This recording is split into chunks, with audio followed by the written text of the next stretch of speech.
Assalamualaikum warahmatullahi wabarakatuh. Perkenalkan, nama saya Ahmad Yasir, NIM 2509661045, Prodi HKI. Kali ini saya akan membahas terkait materi dari pertemuan pertama sampai pertemuan terakhir. Langsung saja, mari kita langsung kepada materi yang pertama, yakni terkait niat dan juga orientasi perkuliahan. Yang mana dalam mempelajari usul fiqh itu sendiri, hal pertama dan yang paling fundamental yang harus kita tanam dalam diri kita adalah fondasi niat yang lurus, baik dan juga bersih. Nah, niat ini ditempatkan sebagai rukun awal sebelum seseorang itu bertindak. Karena dalam Islam, setiap amal perbuatan sangat ditentukan oleh motivasi batiniyah yang melandasinya. Sebagaimana kita ketahui bersama, banyak amal kebaikan yang gagal mendapatkan pahala di sisi Allah Subhanahu wa Ta'ala itu bukan karena disebabkan oleh bentuk lahiriahnya yang salah ataupun kurang sempurna, melainkan karena niat batiniyahnya yang telah menyimpang dari ketulusan dan juga keikhlasan. Nah, ini mengajarkan kita bahwa dimensi spiritual dalam beramal jauh lebih penting daripada sekedar tampilan fisik amal itu sendiri. Nah, seseorang yang melakukan sholat dengan khusyuk, akan tetapi niatnya itu hanya ingin dipuji oleh seseorang, maka sholatnya itu tidak akan mendapatkan pahala yang sempurna di sisi Allah. Nah, demikian pula seorang penuntut ilmu yang belajar dengan bersungguh-sungguh, namun tujuannya hanya untuk meraih gelar, pengakuan sosial, dan lain semacamnya, maka ilmunya itu tidak akan membawa keberkahan dalam hidupnya. Nah, inilah mengapa para ulama salaf sangat menekankan pentingnya memperbaiki niat sebelum memulai segala sesuatu, termasuk dalam menuntut ilmu. Nah, berdasarkan landasan hadis yang sangat masyhur yang sudah kita ketahui bersama, yaitu hadis innamal a'malu binniyat, yang artinya sesungguhnya amal itu tergantung pada niatnya. Nah, orientasi utama dalam menuntut ilmu itu harus difokuskan semata-mata untuk mencari ridha Allah Subhanahu wa Ta'ala. Dan keberkahan hidup di dunia maupun di akhirat.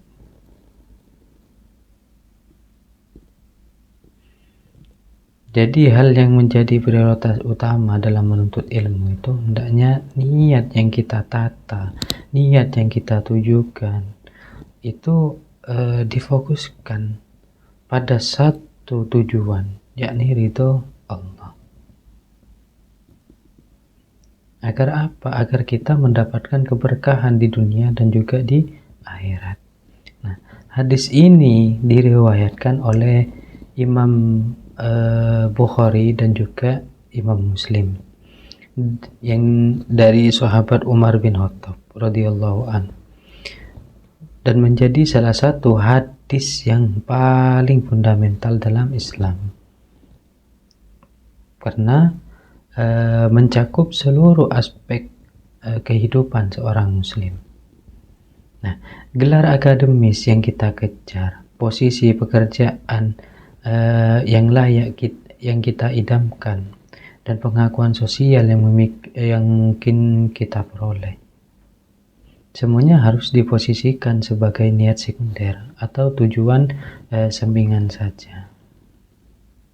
Bukan berarti kita itu tidak boleh bercita-cita meraih kesuksesan duniawi. Akan tetapi kesuksesan tersebut hendaknya itu menjadi konsekuensi dari kesungguhan kita dalam beribadah melalui ilmu.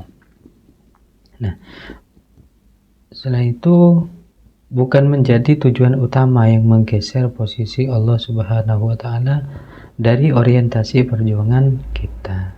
Nah, jika seseorang menuntut ilmu hanya ingin mendapatkan gelar sarjana, maka kita gelar tersebut sudah diraih. Maka ketika gelar tersebut sudah diraih, semangat belajarnya akan padam. Namun jika ia menuntut ilmu karena Allah, maka semangatnya itu akan terus menyala sepanjang hayat. Karena ia menyadari bahwasanya menuntut ilmu itu adalah ibadah yang tidak pernah berakhir.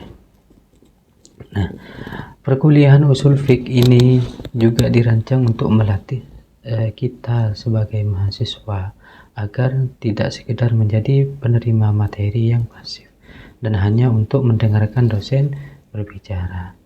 Lebih dari itu, mahasiswa dituntut untuk aktif bertransformasi menjadi pribadi yang lebih baik, lebih kritis, dan juga lebih bertanggung jawab.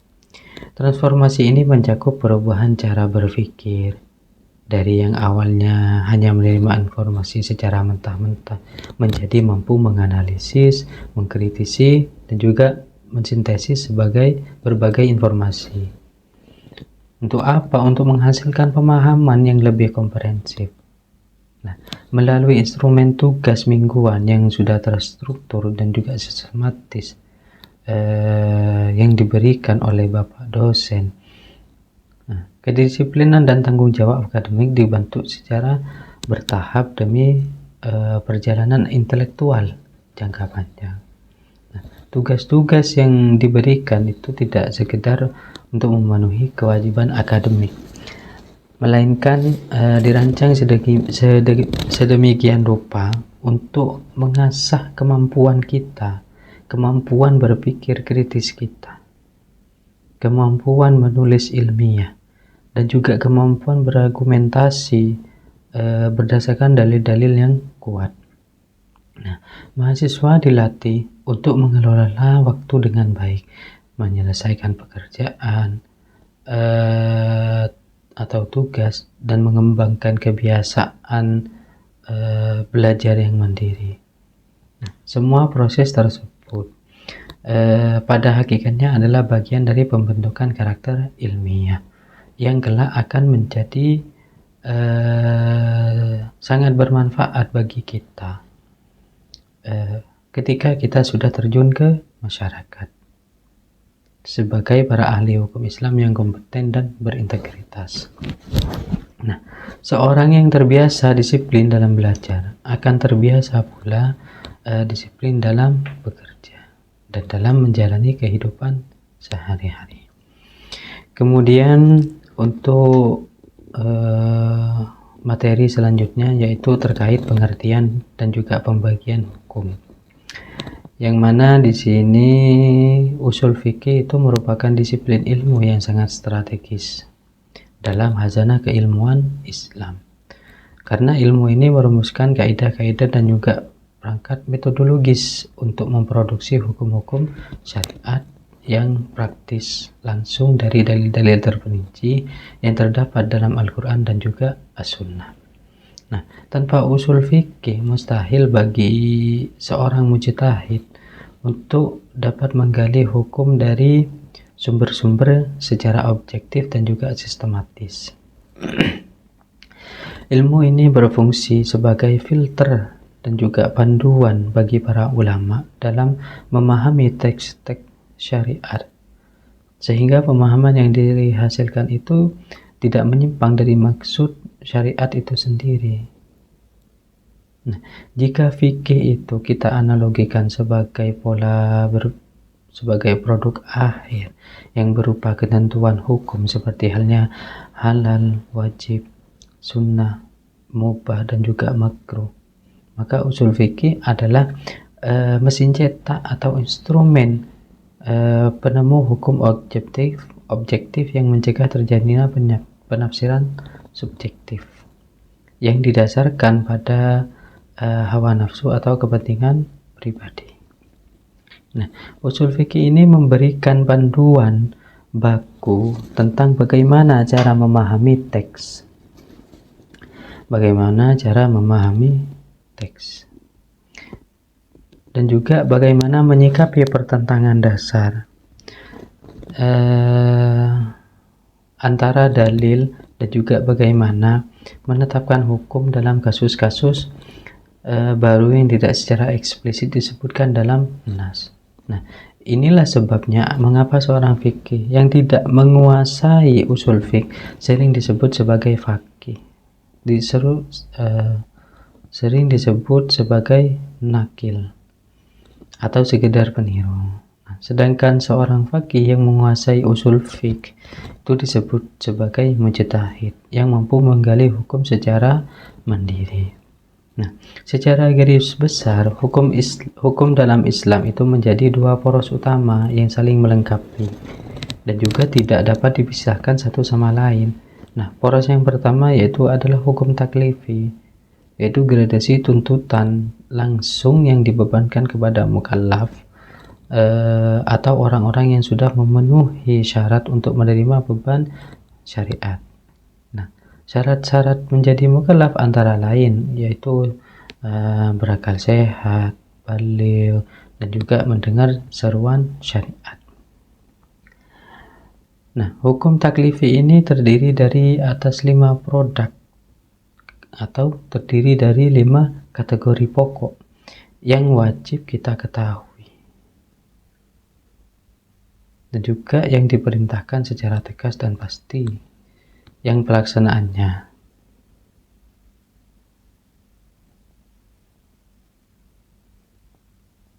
Nah, 5 kategori pokok ini yang wajib kita ketahui sebagai seorang muslim.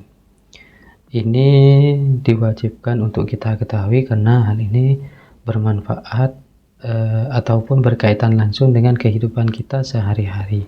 Apa saja yang 5 itu? Yang pertama adalah wajib. Wajib itu sesuatu yang diperintahkan secara tegas dan juga pasti, yang pelaksanaannya itu mendatangkan pahala dan meninggalkannya itu mendatangkan dosa. Nah, wajib ini terbagi menjadi wajib ain, yakni kewajiban individual yang harus dilakukan oleh setiap mukallaf, dan juga ada wajib kifayah, yang mana kewajiban ini kolektif yang gugur jika sebagian telah melaksanakannya. Nah, itu wajib. Kemudian yang kedua ada sunnah.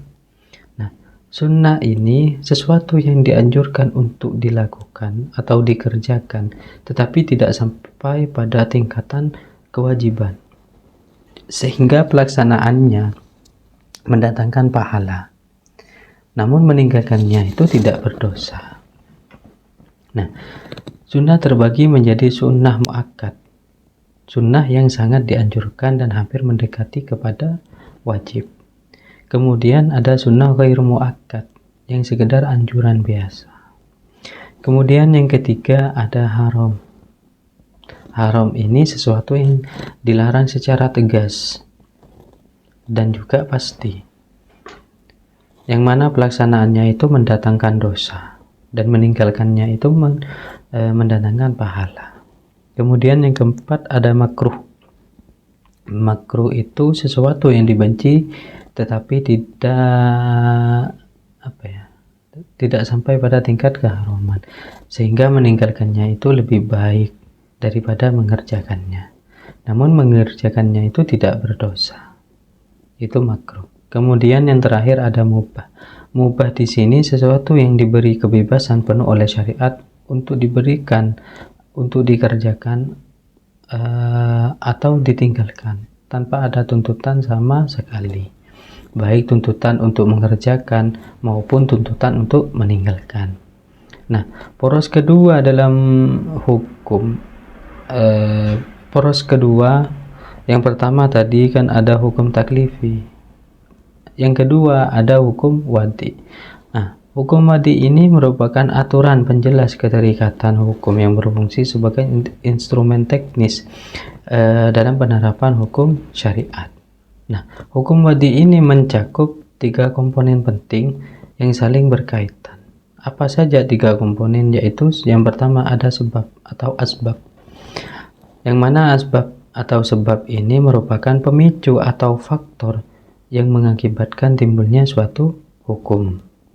Seperti masuknya waktu sholat yang menjadi sebab wajibnya sholat, atau tergelincirnya matahari yang menjadi sebab wajibnya sholat zuhur. Kemudian yang kedua ada syarat atau syurut, yang mana syarat ini ketentuan yang harus dipenuhi agar suatu ibadah itu ibadah atau tindakan hukum itu dianggap sah. Nah, seperti menutup aurat yang menjadi syarat sahnya sholat, atau suci dari hadas yang menjadi syarat sahnya sholat. Nah, syarat ini bersifat eksternal dan tidak termasuk dalam esensi ibadah itu sendiri. Kemudian ada mani. Mani ini merupakan faktor penghalang yang menggugurkan kewajiban atau menghalangi terlaksananya suatu hukum, seperti halnya haid. Nah, haid yang menjadi penghalang bagi wanita untuk melaksanakan sholat, ataupun sakit yang menjadi penghalang untuk berpuasa. Nah, pemahaman yang mendalam tentang kedua poros tersebut ini menjadi fondasi penting bagi siapapun yang ingin mendalami fikih secara serius. Nah, karena tanpa pemahaman ini seorang akan sulit dalam menetapkan suatu hukum, suatu perbuatan, dan akan mudah terjebak dalam kesalahan dalam beristinbat. Lanjut kepada materi yang selanjutnya terkait konsep amar dan juga nahi, yang mana seluruh syariat Islam pada hakikatnya dikomunikasikan melalui 2 bentuk utama, yaitu bentuk perintah yang dalam istilah ilmu usul itu disebut amr, dan bentuk larangan yang disebut nahi. Nah, kedua konsep ini merupakan pilar fundamental untuk menyaring dan memahami maqasid syariat, yaitu tujuan-tujuan mulia yang ingin diwujudkan oleh syariat dalam kehidupan manusia. Nah, maqasid syariat sendiri mencakup 5 hal pokok yang dikenal dengan ad-dahuriyat al-khamsah, yaitu menjaga agama, menjaga jiwa, menjaga akal, menjaga keturunan, dan juga harta. Nah, tanpa pemahaman yang benar tentang amar dan nahi, seorang akan kesulitan dalam menetapkan status hukum suatu perbuatan dan akan rentan terhadap kesalahan dalam beristinbat atau menggali hukum. Nah, para ulama usul telah menghabiskan waktu berabad-abad untuk merumuskan kaidah-kaidah yang berkaitan dengan amar dan juga nahi, karena keduanya adalah pintu masuk utama untuk memahami kehendak Allah yang terkandung dalam teks-teks syariat. Nah, amar atau perintah dalam Islam itu memiliki hukum asal bahwa segala sesuatu yang diperintahkan adalah wajib untuk dilakukan. Nah, prinsip ini didasarkan pada pemahaman bahwa perintah dari Allah dan juga Rasulnya adalah perintah yang bersifat mengikat dan wajib dipatuhi. Namun demikian, makna perintah ini dapat bergeser menjadi sunnah ataupun mubah jika ditemukan alasan atau adanya qarinah atau petunjuk khusus yang menunjukkan bahwa perintah tersebut tidak bersifat mengikat. Nah, para ulama usul telah mengidentifikasi berbagai macam qarinah yang dapat mengalihkan makna perintah dari wajib ke tingkat yang lebih rendah. Misalnya perintah Allah untuk makan dan juga minumlah. dalam konteks tertentu bisa dipahami sebagai mubah atau boleh, karena tidak ada tuntutan untuk melakukan atau meninggalkannya. Sedangkan perintah untuk bersedekah dalam konteks lain bisa dipahami sebagai sunnah, karena ada indikasi bahwa perintah tersebut bersifat anjuran dan bukan kewajiban. Nah, korina yang paling umum digunakan untuk memalingkan makna perintah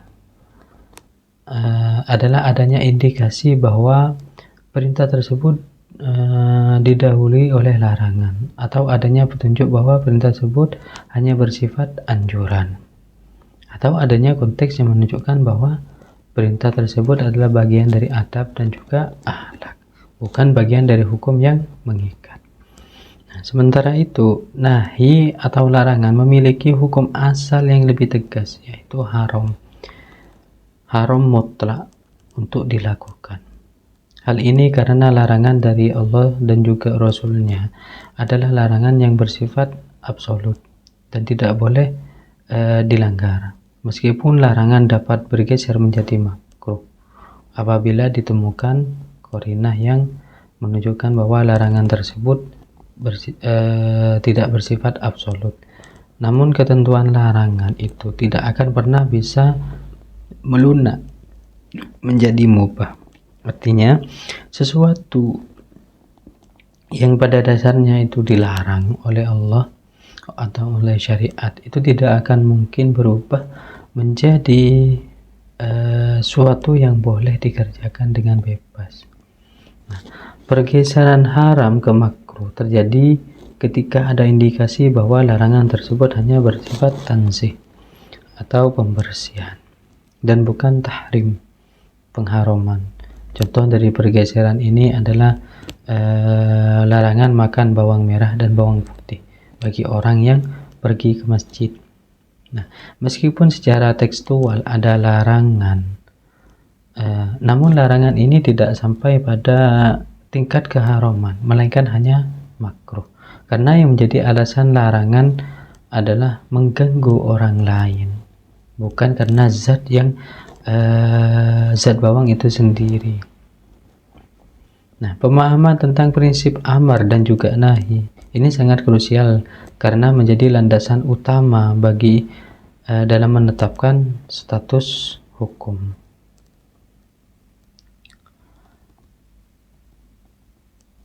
Nah, seseorang yang memahami amar dan juga nahi dengan baik akan mampu membedakan antara yang wajib dan yang sunnah, antara yang haram dan juga makruh, sehingga ia dapat menjalankan syariat dengan proporsional dan tidak berlebihan. Terus untuk materi selanjutnya yaitu terkait al-am dan juga takhsis. Siwat al-am atau lafadz-lafadz yang umum menunjukkan makna umum itu merupakan salah satu topik penting dalam kajian usul fiqh yang memerlukan perhatian serius karena menyangkut cara kita memahami teks-teks syariat secara keseluruhan. Nah, lafadz umum didefinisikan sebagai lafadz yang mencakup seluruh bagian atau individu yang berada di bawah cakupan maknanya, tanpa adanya batasan kuantitas tekstual. Artinya, ketika suatu lafadz yang digunakan dalam bentuk umum, kecuali ada dalil khusus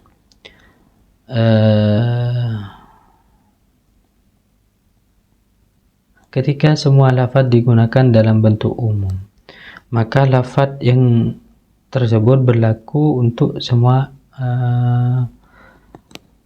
entitas yang masuk dalam kategori makna tersebut, kecuali ada dalil khusus yang mengeluarkan sebagian darinya. Nah, para ulama usul bersepakat bahwa lafadz umum memerlukan analisis linguistik yang rumit.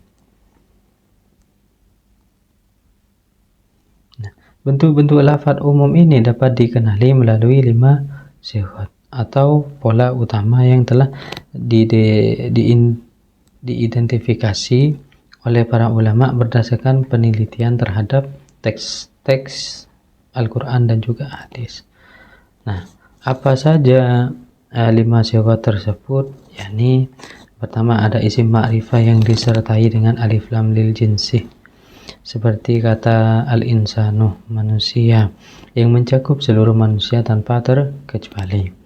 Nah, alif lam lil jinsi ini berfungsi untuk menunjukkan bahwa kata tersebut mencakup seluruh jenis atau spesies yang dimaksud.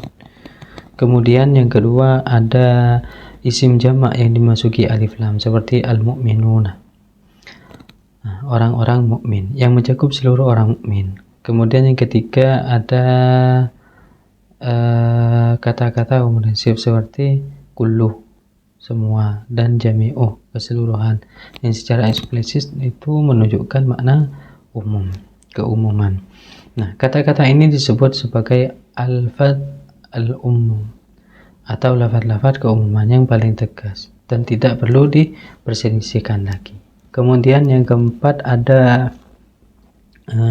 idhofah atau susunan kata yang bermakna universal, seperti auladukum, anak-anak kalian, yang mencakup semua anak, baik laki-laki maupun perempuan, baik yang masih kecil maupun yang sudah dewasa.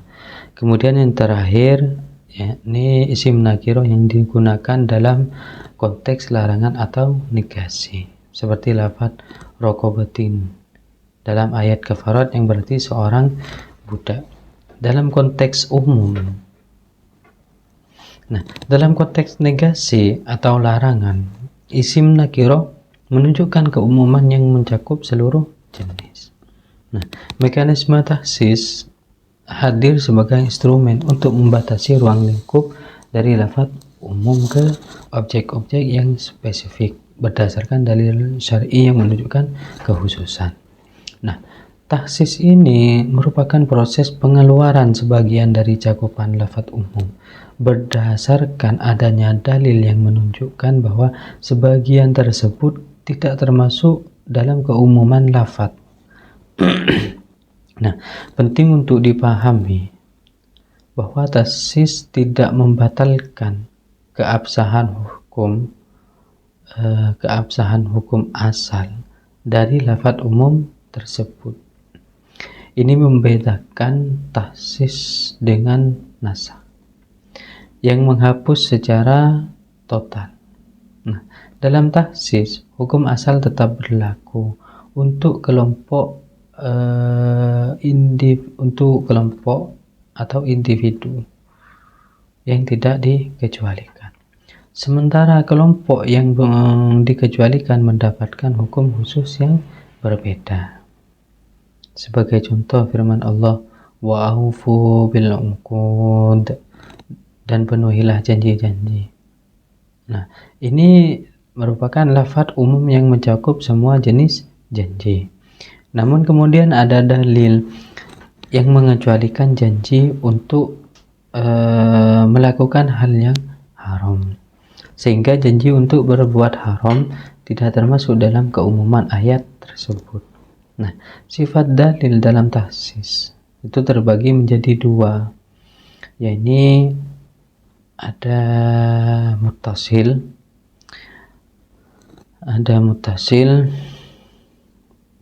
yaitu dalil yang menyatu dalam struktur kalimat yang sama, seperti pengecualian dalam kata illa, kecuali, atau istisna yang merupakan bagian dari kalimat yang sama.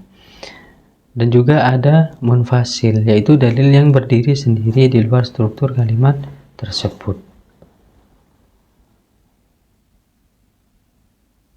Seperti ayat atau hadis yang menjadi pengkhususan terhadap lafaz umum dari ayat sebelumnya.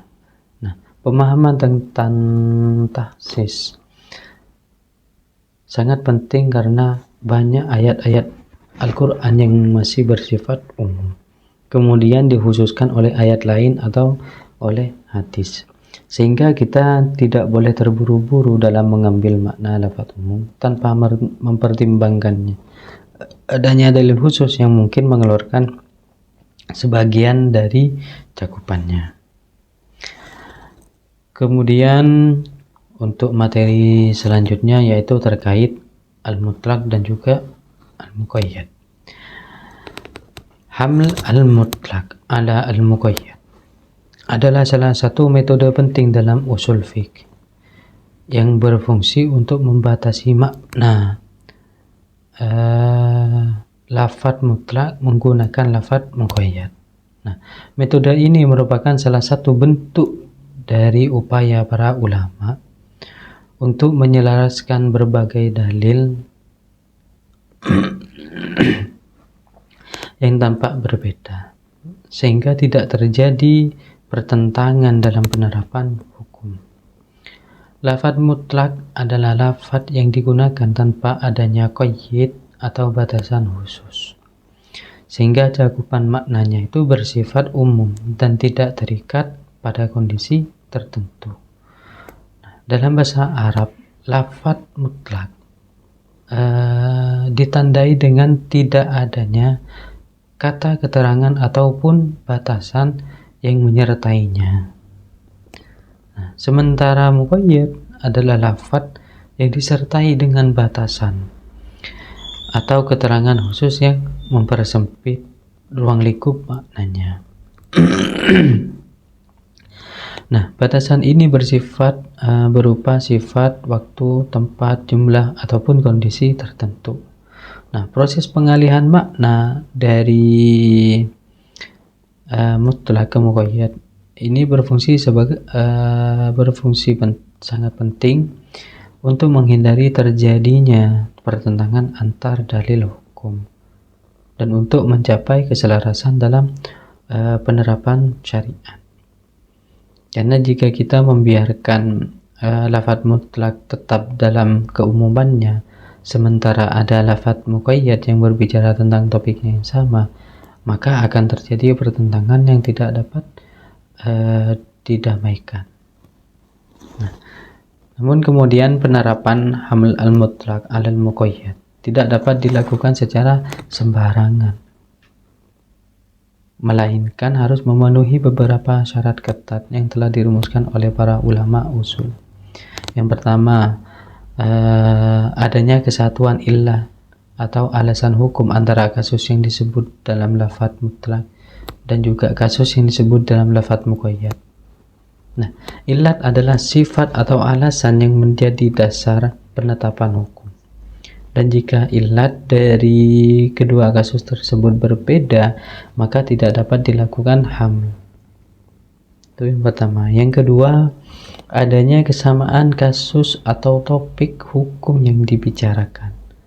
Nah, sehingga kedua lafadz tersebut berbicara dalam ranah yang sama, bukan dalam topik yang berbeda.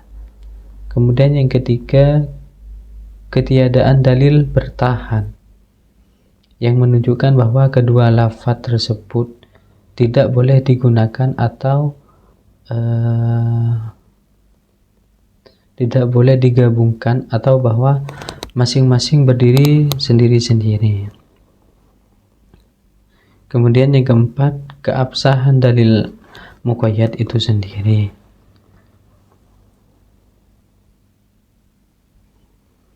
Yaitu bahwa lafadz muqayyad yang dijadikan sebagai pembatas aslah berasal dari sumber yang sahih dan dapat dipertanggungjawabkan secara ilmiah. Tidak boleh berasal dari sumber yang lemah atau tidak dapat diandalkan. Untuk memahami penerapan terkait konsep ini, mari kita perhatikan contoh kasus dalam fikih yang sering dikutip oleh para ulama. Nah, dalam kasus kafarat zihar atau sumpah yang mengharamkan istri dan kafarat pembunuhan, lafadz memerdekakan budak yang bersifat mutlak.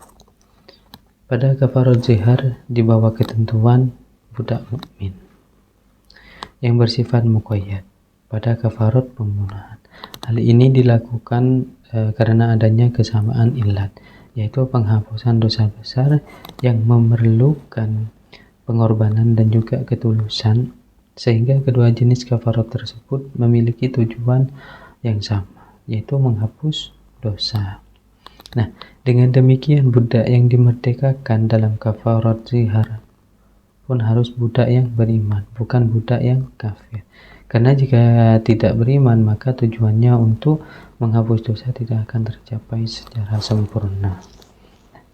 Namun dalam kasus yang berbeda, seperti wudhu dan juga tayamum, batasan membasuh tangan sampai siku yang terdapat pada wudhu tidak berlaku pada tayamum. Nah, mengapa demikian? Karena ilat dari kedua ibadah tersebut berbeda secara fundamental. Wudhu menggunakan air sebagai media bersuci, dan ilatnya adalah untuk menghilangkan hadas kecil dengan menggunakan air yang mensucikan. Sedangkan tayamum menggunakan debu sebagai keringanan bagi yang tidak mendapatkan air, dan ilatnya adalah untuk memberikan kemudahan dan juga rukhsah bagi orang yang dalam kondisi sulit. Karena perbedaan ilat ini, maka pembatasan yang berlaku pada wudhu tidak dapat dipisahkan untuk berlaku pada tayamum. Nah, hal ini menunjukkan bahwa wudhu pemahaman yang tentang ilat yang sangat menentukan dalam penerapan metode hamal al-mutlaq alal al-muqayyad, dan seorang mujtahid harus mengidentifikasi dengan tepat apakah ilat dari dua kasus tersebut sama atau berbeda sebelum menerapkan metode tersebut. Lanjut pada materi selanjutnya terkait al-mujmal dan juga al-mubayyan. Al-mujmal adalah salah satu kategori lafadz dalam usul fiqh yang merujuk pada lafadz yang memiliki makna global, samar, dan juga belum sempurna pemahamannya, tanpa bantuan penjelasan tambahan yang berdiri sendiri di luar lafadz tersebut. Nah, dengan kata lain, lafadz mujmal ini hanya memberikan gambaran umum tentang suatu konsep, namun detail dan implementasi teknisnya itu masih memerlukan penjelasan dari sumber lain. Keberadaan lafadz mujmal dalam Al-Quran dan juga As-Sunnah bukanlah suatu kelemahan, melainkan merupakan salah satu aspek dari keindahan bahasa Arab dan juga kebijaksanaan Allah dalam menurunkan wahyu. Nah, lafadz mujmal memungkinkan adanya fleksibilitas dalam penerapan hukum, karena penjelasan detailnya dapat disesuaikan dengan konteks dan juga kebutuhan umat manusia yang terus berkembang.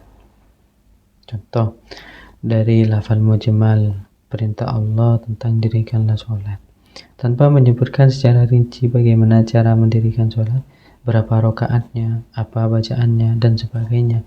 Begitu pula perintah untuk tunaikanlah zakat, tanpa menyebutkan secara rinci berapa kadar zakat yang harus dikeluarkan dan juga harta apa saja yang wajib dizakati. Nah, lafadz mujmal secara otomatis akan bertransformasi menjadi al-mubayyan setelah penjelasan atau bayan tiba dan dipahami oleh umat. Nah, transformasi ini terjadi ketika Rasulullah SAW atau para ulama memberikan penjelasan tentang makna dan implementasi dari lafadz mujmal tersebut. Nah, selama masih berstatus mujmal, lafadz tersebut belum dapat dijadikan sebagai sandaran hukum, belum bisa dijadikan sebagai sandaran hukum operasional, karena masih memerlukan interpretasi dan juga detail yang lebih lanjut. Namun setelah mendapatkan bayan, lafadz tersebut menjadi jelas dan dapat dijadikan sebagai dasar untuk menetapkan hukum. Nah, status mujmal ini bukanlah kelemahan, melainkan justru menjadi bukti bahwasanya syariat Islam itu sendiri dirancang dengan sempurna, di mana teks-teks pokoknya itu memerlukan penjelasan dari sumber-sumber lain dan untuk dapat diaplikasikan dalam kehidupan sehari-hari. Nah, hal ini juga menunjukkan bahwasanya Al-Quran dan juga As-Sunnah saling melengkapi, di mana Al-Quran memberikan prinsip-prinsip dasar dan As-Sunnah memberikan penjelasan praktis tentang bagaimana menerapkan prinsip-prinsip tersebut. Dan penjelasan atau bayan yang mengubah status mujmal menjadi mubayyan dapat hadir dalam 5 bentuk yang berbeda, yang masing-masing memiliki karakteristik dan juga otoritas yang berbeda pula. Dan bentuk pertama adalah bayan Al-Quran, yaitu penafsiran satu ayat oleh ayat lain yang lebih jelas dan lebih rinci. Contoh, ayat tentang kewajiban sholat yang dijelaskan lebih lanjut oleh ayat-ayat lain yang menyebutkan waktu sholat dan tata cara pelaksanaannya secara garis besar. Nah, bentuk yang kedua ada bayan as-sunnah, yang mana penjelasan teknis praktis dari Rasulullah SAW seperti penjelasan beliau tentang tata cara sholat, puasa, zakat, dan juga haji. Nah, sunnah di sini mencakup perkataan, perbuatan, dan juga ketetapan Rasulullah menjadi penjelas dari Al-Quran. Kemudian yang ketiga ada bayan ijma', yaitu konsensus ulama yang menjadi penyatu perbedaan pendapat tafsir di kalangan para ahli dan juga menghasilkan pemahaman yang disepakati bersama. Kemudian yang keempat ada bayan akal atau ijtihad, yaitu penalaran analogis metodologis yang dilakukan oleh para mujtahid dalam menggali hukum dari sumber-sumbernya dengan menggunakan kaidah usul fiqh yang telah disepakati. Kemudian yang terakhir ada bayan takrir, yaitu ketetapan diam atau contoh perbuatan Nabi yang menjadi bukti kebolehan atau ketetapan suatu tindakan. Misalnya jika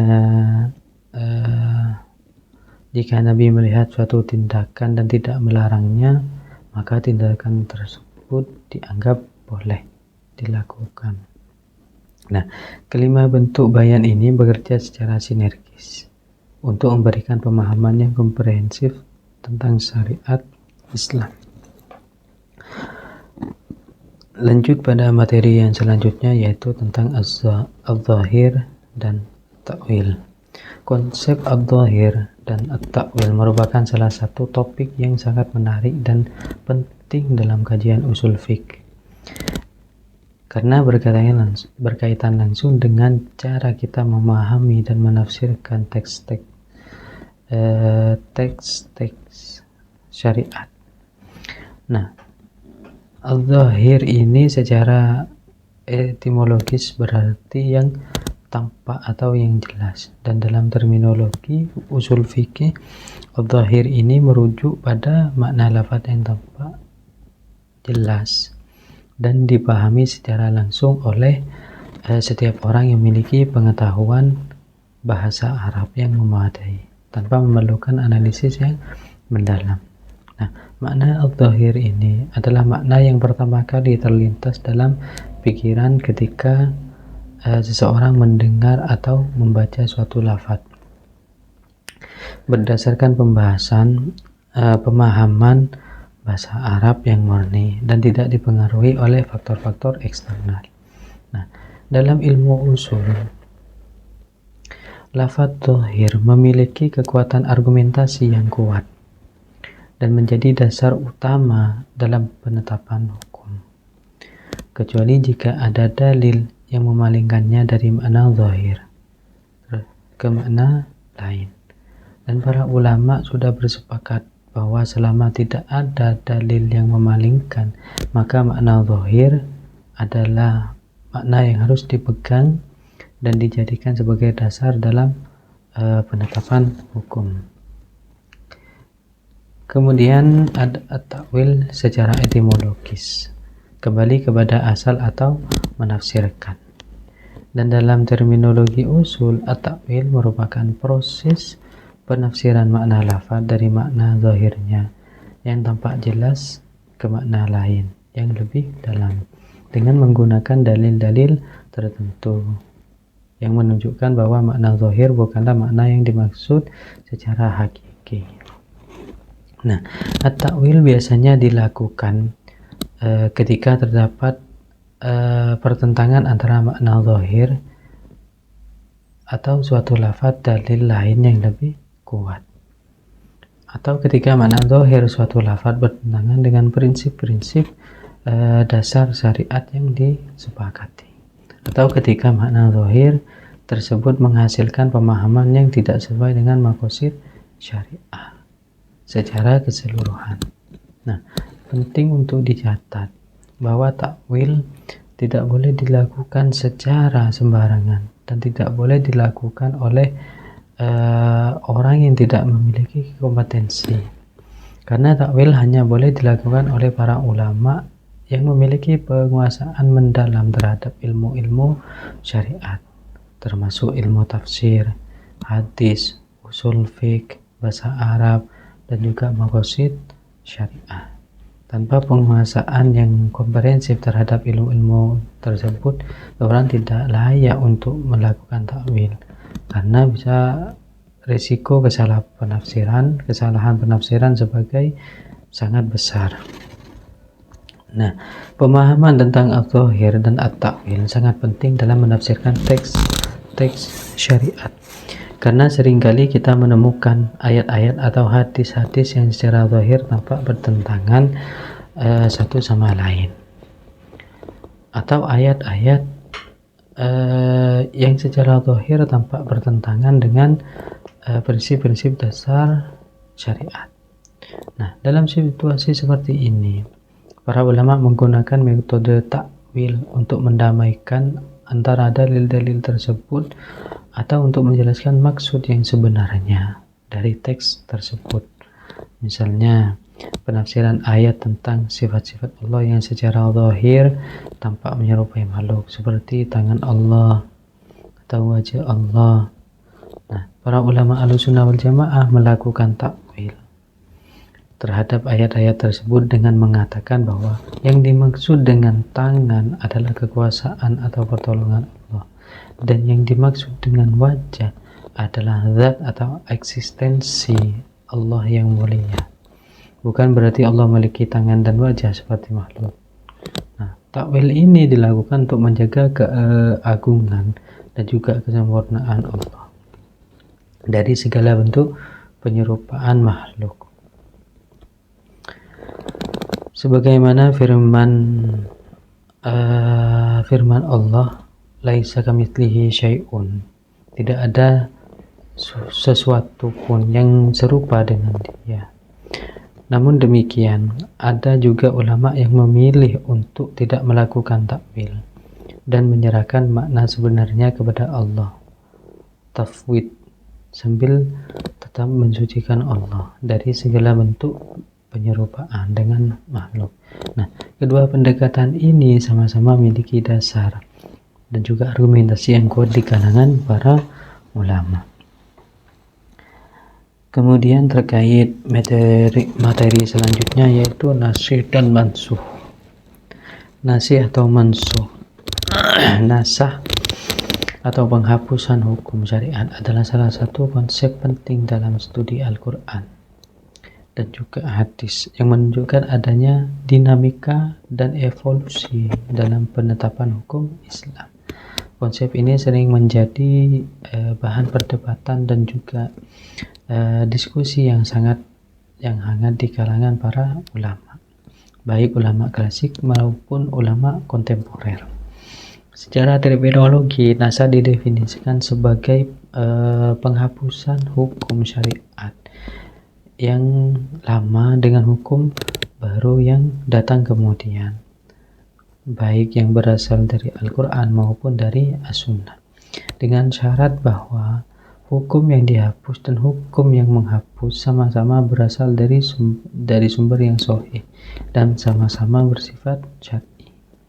Nah, penting untuk dipahami bahwasannya nasakh hanya terjadi pada furu' atau hukum-hukum praktis yang bersifat cabang dan tidak pernah terjadi pada usul atau pokok-pokok akidah yang bersifat fundamental dan juga universal.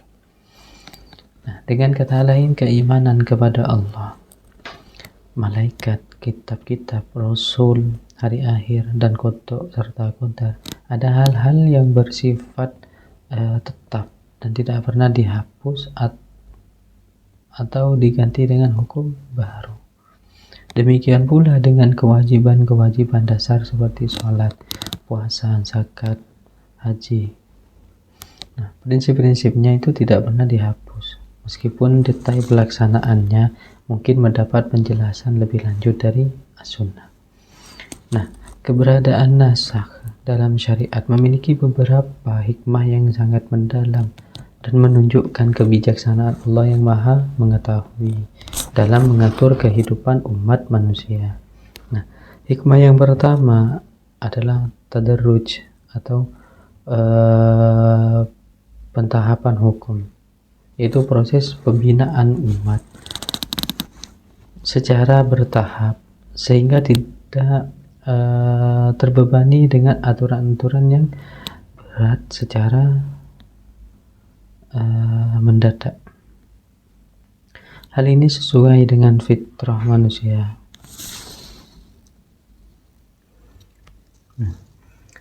Hal ini sesuai dengan fitrah manusia, yang mana yang membutuhkan proses untuk beradaptasi dengan perubahan. Sehingga sebagai contoh pengharuman khamr, minuman keras, yang dilakukan secara bertahap melalui mulai dari sekedar isyarat dalam surah Al-Baqarah, kemudian larangan ketika akan sholat dalam surah An-Nisa, kemudian pengharaman total dalam surah Al-Maidah. Nah, pendekatan bertahap ini terbukti efektif karena masyarakat Arab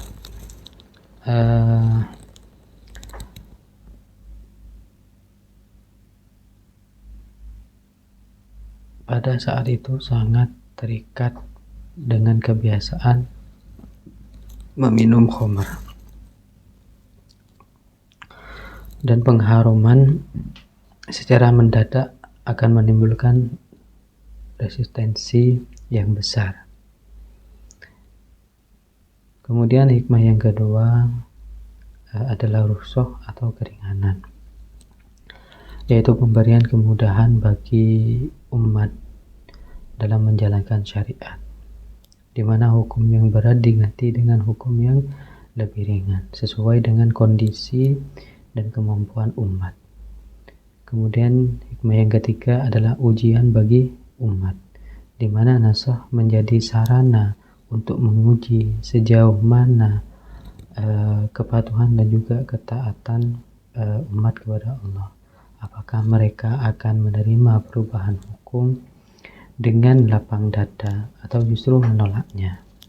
Nah, hikmah yang keempat adalah bukti fleksibilitas syariat dalam merespon kemaslahatan umat manusia sepanjang masa, menunjukkan bahwa Islam adalah agama yang sesuai dengan setiap zaman dan tempat dan tidak kaku dalam menghadapi perubahan kondisi sosial dan juga ekonomi politik. Nah, contoh nasakh dalam Al-Quran adalah ayat tentang masa iddah wanita yang ditinggal mati suaminya. Awalnya dalam surah Al-Baqarah ayat 240, masa iddah adalah 1 tahun penuh dengan hak tempat tinggal dan juga nafkah. Kemudian ayat tersebut dinasakh atau dihapus dengan ayat dalam surah Al-Baqarah ayat 234 yang menetapkan masa iddah selama 4 bulan 10 hari. Nah, contoh lain adalah pengharaman khamr yang melalui beberapa tahap sebagaimana disebutkan di atas,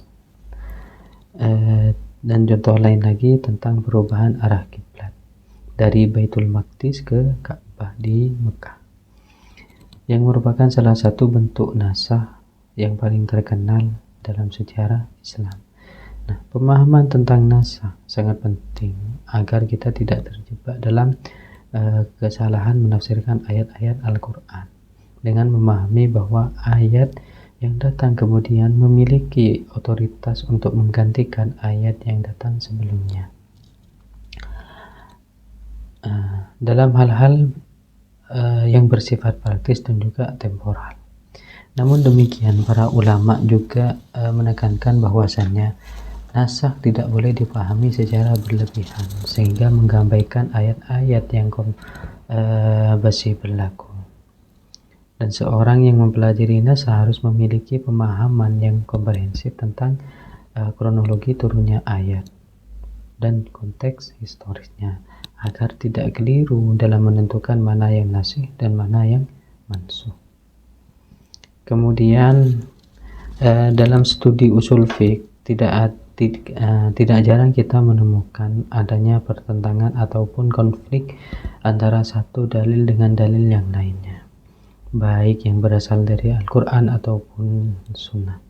Dan konflik ini bisa terjadi secara tekstual, di mana dua dalil tampak saling bertentangan secara eksplisit dan tidak dapat didamaikan secara lahiriah, atau bisa juga terjadi secara implisit, di mana dua dalil mengarah pada kesimpulan hukum yang berbeda meskipun secara tekstual tidak tampak bertentangan. Nah, pada kesimpulan hukum, fenomena ini merupakan bagian yang tidak terpisahkan dari studi keislaman, karena teks-teks syariat sangat beragam dan mencakup berbagai aspek kehidupan yang berbeda-beda. Dan para ulama usul dalam merumuskan metode-metode resolusi yang sistematis dan juga dapat dipertanggungjawabkan secara ilmiah. Untuk apa? Untuk menyikapi pertentangan antara dalil tersebut, sehingga umat tidak akan lagi bingung dalam menghadapi berbagai teks yang tampak berbeda. Nah, metode-metode ini merupakan salah satu keunggulan dari ilmu usul fiqh, karena memberikan panduan yang jelas tentang bagaimana seharusnya seseorang mujtahid bersikap ketika dihadapkan pada dalil-dalil yang tampak bertentangan. Dan metode pertama yang paling diutamakan oleh para ulama adalah al-jam'u, yaitu mengkompromikan kedua dalil yang bertentangan lahiriahnya.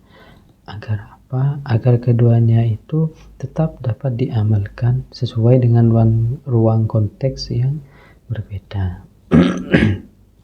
Nah, metode ini didasarkan pada prinsip bahwasannya pada hakikatnya tidak ada pertentangan yang sesungguhnya dalam syariat, karena semua syariat berasal dari Allah yang maha mengetahui dan juga maha bijaksana. Jika dua dalil tampak berbeda ataupun bertentangan, itu hanya karena kita belum menemukan titik temu atau cara untuk mendamaikan di antara keduanya. Nah, al-jam'u dapat dilakukan dengan berbagai cara. Misalnya dengan membagi kedua dalil ke dalam dua kondisi yang berbeda, atau dengan menganggap salah satu dalil sebagai aturan umum dan dalil lainnya sebagai pengecualian, atau dengan menganggap salah satu dalil sebagai hukum asal dan dalil lainnya sebagai hukum dalam keadaan darurat. Contoh dari al-jam'u ini hadis tentang larangan sholat setelah sholat asar hingga maghrib, dan hadis lain yang menyebutkan bahwa Rasulullah pernah sholat setelah asar. Nah, para ulama mengkompromikan kedua hadis ini dengan mengatakan bahwa larangan tersebut berlaku secara umum Namun Rasulullah SAW melakukan setelah sholat asar karena alasan tertentu yang bersifat khusus, seperti kotak sholat sunnah yang terlewat atau karena beliau sedang dalam perjalanan. Nah, metode kedua yaitu ada at-tarjih, yaitu menguatkan salah satu dalil atas dalil lainnya berdasarkan indikator-indikator tertentu yang menunjukkan bahwa salah satu dalil lebih kuat dan lebih dapat diandalkan dibandingkan dalil lainnya. Nah, indikator yang digunakan dalam tarjih bisa berupa kekuatan sanad, yakni rantai periwayatan dalam hadis, atau petunjuk lafaz seperti zahir versus nas, atau faktor eksternal seperti banyaknya periwayat atau kedudukan perawi. Nah, metode ini ditempuh apabila metode al-jam'u itu tidak memungkinkan untuk dilakukan, karena kedua dalil benar-benar tidak dapat dikompromikan atau karena pertentangan antara keduanya bersifat mendasar. Jadi at-tarjih merupakan metode yang sangat sering digunakan para ulama dalam menyelesaikan pertentangan antar hadis, karena banyak hadis yang memiliki tingkat kekuatan yang berbeda-beda. Nah, kemudian yang ketiga ada an-nasakh, yaitu membatalkan berlakunya dalil hukum yang datang lebih dahulu menggunakan dalil hukum yang baru yang terbukti secara kronologis. Nah, metode ini hanya berlaku jika mengetahui dengan pasti mana dalil yang lebih dahulu dan mana yang datang kemudian. Nah, jika keduanya benar-benar tidak mungkin untuk dikompromikan atau ditarjih, nasakh adalah metode yang paling ekstrim dalam resolusi konflik dalil, karena mengharuskan pengabaian satu dalil dan pengamalan dalil lainnya. Oleh karena itu, para ulama sangat berhati-hati dalam menggunakan metode ini, dan hanya menggunakan jika benar-benar diperlukan dan jika bukti-bukti kronologisnya juga sangat kuat. Nah, kemudian metode selanjutnya ada tawakuf, yaitu menghentikan pencarian hukum sementara apabila seluruh langkah kompromi penguatan maupun nasakh menemui jalan buntu dan tidak ada satupun metode yang dapat diterapkan secara meyakinkan. Nah, dalam kondisi ini seorang mujtahid itu mengakui keterbatasannya dan menyerahkan masalah tersebut kepada Allah sambil tetap berusaha mencari solusi di kemudian hari, atau dengan tetap berpegang pada dalil yang paling kuat menurut penilaiannya. Nah, tawakuf adalah sikap ilmiah yang menunjukkan kerendahan hati dan pengakuan bahwa pengetahuan manusia itu terbatas dan bahwa ada hal-hal yang mungkin tidak akan pernah kita pahami sepenuhnya di dunia ini. Lanjut pada materi selanjutnya, yaitu terkait ijma' dan juga sunnah. Ijma' atau konsensus ulama merupakan salah satu sumber hukum Islam yang memiliki otoritas yang sangat kuat setelah Al-Quran dan juga As-Sunnah. Nah, ijma' adalah bukti bahwasanya Islam adalah agama yang menghargai kebersamaan dan juga kolektivitas, di mana keputusan kolektif para ulama memiliki kekuatan yang tidak kalah dengan keputusan individual dari seorang mujtahid sekalipun. Nah, menurut definisi yang dikemukakan oleh Ibnu Al-Mundhir dalam kitabnya Al-Awsat, ijma' adalah kesepakatan para ulama, mayoritas ulama mujtahid pada suatu masalah tertentu tentang suatu hukum syariat.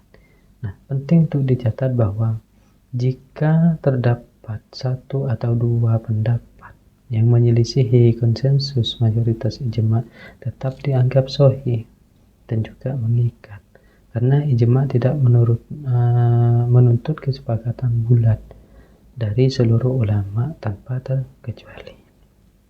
Nah, hal ini menunjukkan bahwasannya dalam Islam, keputusan kolektif para ulama memiliki kekuatan yang signifikan dan tidak mudah digugurkan hanya karena adanya perbedaan pendapat yang minoritas.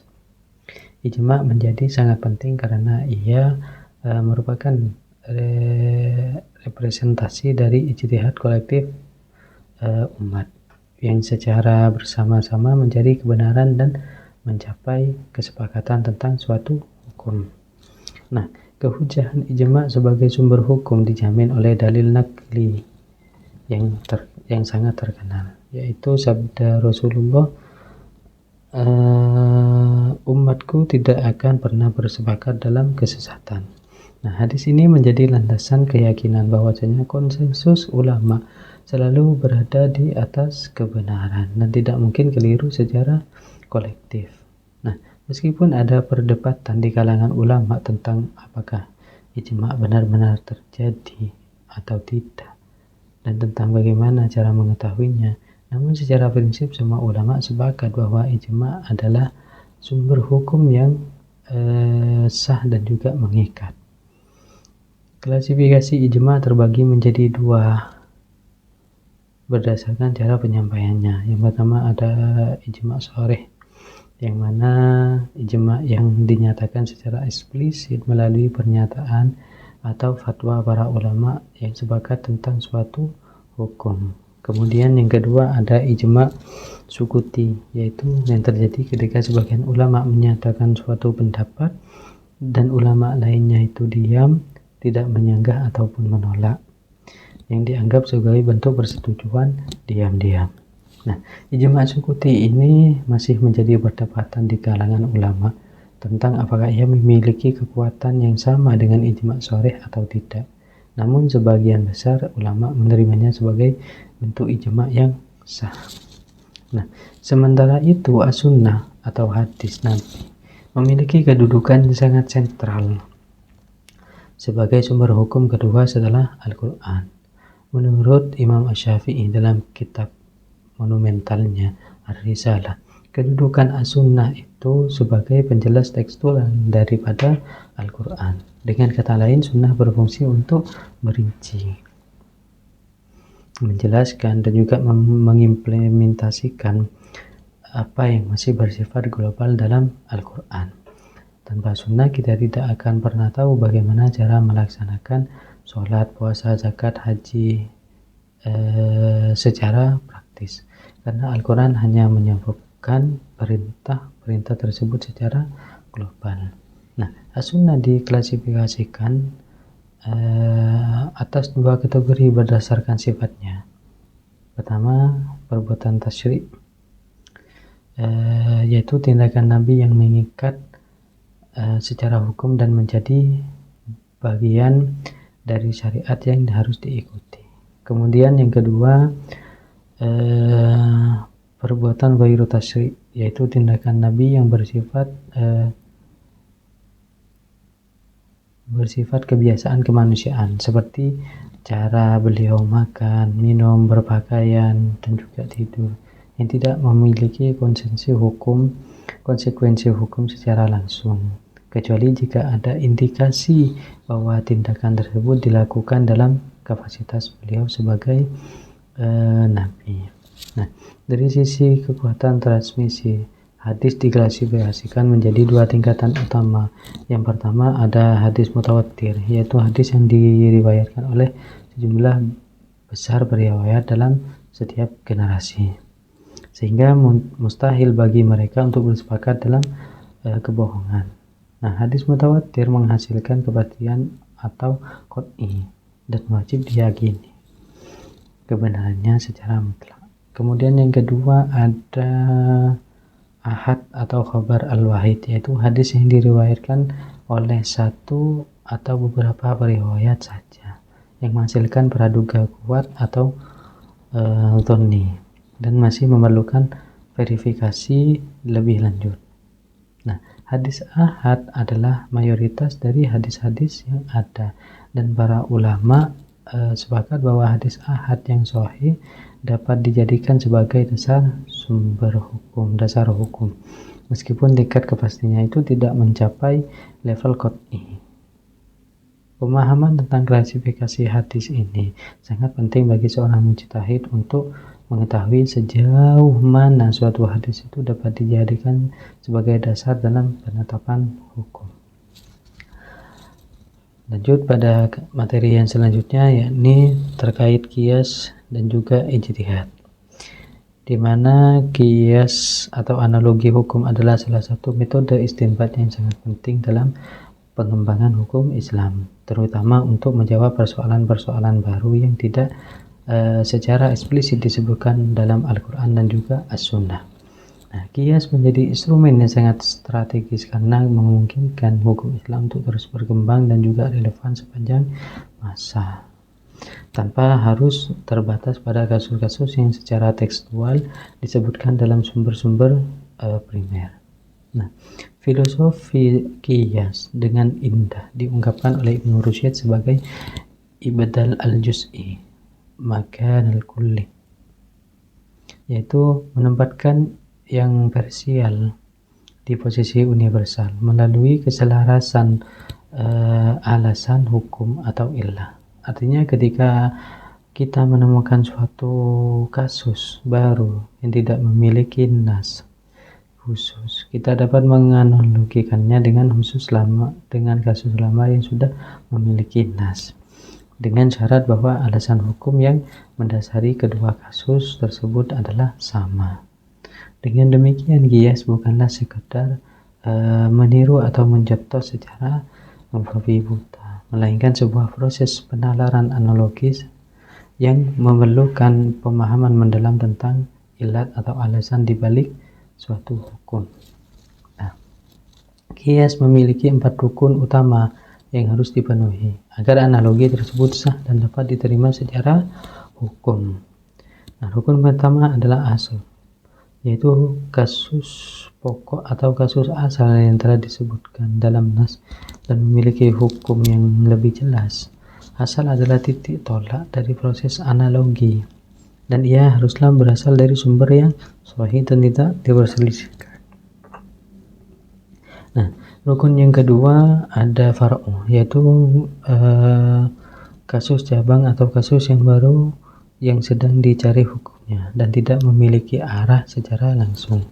Far'u adalah kasus yang menjadi fokus perhatian dalam qiyas, dan ia harus memiliki kemiripan dengan asal dalam hal illah. Nah, kemudian yang ketiga ada illah, yaitu dasar alasan hukum universal yang menjadi titik temu antara asal dan far'u. Nah, illah adalah inti dari qiyas dan ia harus bersifat logis, dapat dipahami oleh akal, tidak bertentangan dengan prinsip-prinsip dasar syariat, dan dapat diidentifikasi secara jelas dan dalam nas. Illah bisa bersifat yang jelas atau illah manthurah, atau sifat yang dapat ditemukan melalui penalaran.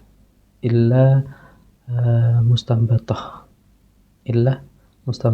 Rukun keempat yaitu adalah hukum, yaitu hasil analogi atau kesimpulan hukum yang diterapkan oleh pada far'u berdasarkan kesamaan illah dengan asal.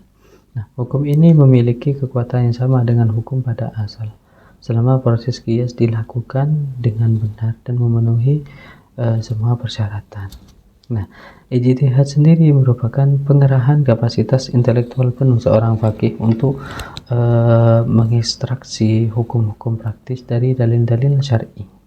Nah, ijtihad adalah proses berpikir tingkat tinggi yang memerlukan penguasaan mendalam terhadap berbagai disiplin ilmu, termasuk ilmu tafsir, hadis, usul fiqh, bahasa Arab, dan pengetahuan tentang maqasid syariat. Nah, seorang mujtahid harus mampu menguasai ribuan ayat dan juga hadis, memahami konteks turunnya, mengetahui ilmu nasih dan mansukh, serta menganalisis berbagai argumen dan pendapat yang berbeda. Nah, Imam Al-Juwaini, salah seorang ulama besar dalam bidang usul, mensyarahkan bahwa seorang mufti atau mujtahid wajib menguasai ilmu pokok dan juga cabang fikih. Nah, ilmu tafsir hukum serta perangkat istinbat bahasa yang memadai. Tanpa penguasaan yang komprehensif terhadap ilmu-ilmu tersebut, seseorang tidak layak disebut sebagai mujtahid dan tidak boleh mengeluarkan fatwa yang dapat dipertanggungjawabkan. Karena ijtihad juga memiliki tingkatan-tingkatan, mulai dari ijtihad mutlak yang dapat menggali hukum dari sumber-sumber primer secara mandiri, ada juga ijtihad madhab yang hanya mampu menggali hukum dalam kerangka madhab tertentu. Nah, salah satu aspek yang sangat menarik dalam konsep ijtihad adalah jaminan pada pahala yang diberikan oleh Allah kepada para mujtahid. Rasulullah bersabda bahwa jika seorang hakim ataupun mujtahid berijtihad dan hasilnya itu benar, maka ia mendapatkan 2 pahala. Dan jika ia berijtihad dan hasilnya salah, maka ia mendapatkan 1 pahala. Hadis ini menunjukkan bahwa Allah menghargai usaha dan juga kesungguhan dalam mencari kebenaran. Bahkan ketika